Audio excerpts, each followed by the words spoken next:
गीता में भी इसका एक महत्व है। भगवान ने कहा है, कर्म संन्यास और कर्म योग की बात कही है गीता में भगवान ने।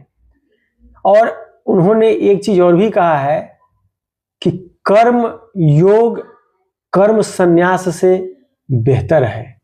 अब कर्म संन्यास और कर्म योग में अंतर क्या है? तो जो कर्म योग है उसमें आप कर्म करते हो ये मानकर कि सब भगवान करवा रहे हैं, कर्म फल की इच्छा नहीं रखते हो, समर्पण पूरा तरीके से भगवान पर होता है। जो भी कर्म करते हुए मान के कि उनका आज्ञा है, अपना कर्तव्य समझ के करते हो, वो कर्म योग है। और कर्म संन्यास क्या है? कर्म संन्यास माने आप संन्यास कर्म से ही ले लिए। तो क्या कर्म से संन्यास लेना आसान बात है? आप ले ही नहीं सकते हो। ऐसा थोड़ी है कि आप कुछ करोगे ही नहीं, अकर्म की स्थिति तो हो ही नहीं सकती है। तो उसका मतलब है कि आप सांसारिक कर्म से संन्यास लेकर कहीं पहाड़ कहीं जंगल में जाके तपस्या कर रहे हो, अपनी आराधना कर रहे हो, देव का कोई भी देव की आप आराधना कर रहे हो, तो वो कर्म संन्यास हो गया। अब इन दोनों में कर्म योग और कर्म संन्यास में कर्म योग को भगवान गीता में क्यों बेहतर बताए हैं? तो उन्होंने एक बड़ा अच्छा चीज कहा है कि अगर कर्म संन्यास आपने लिया है और कर्म संन्यास लेने के बाद कभी आप इस दुनिया में लौट के आओगे तो फिर वही बंधन में आप बंध जाओगे, फिर आपका वैल्यू कुछ नहीं रहेगा।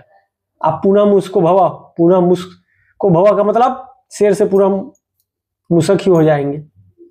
लेकिन जो कर्म योग है वो आसान भी है। आप दुनियादारी को के साथ जी रहे हो, कर्म कर रहे हो ये सोच के कि और पर भगवान को कर रहे हो, तो उसमें क्या है कि विचलित होने की बात नहीं आती है, आपको कभी पुनः मुस्को भवा की बात नहीं आती है। तो इसीलिए भगवान ने गीता में कहा है कि दोनों ही अच्छे हैं, लेकिन इसमें से चूंकि कर्म योग आसान है इसीलिए बेहतर है, उन्होंने कहा है। धन्यवाद दोस्तों। ये कर्म योग और कर्म संन्यास पे चर्चा कैसा लगा आपको बताइएगा।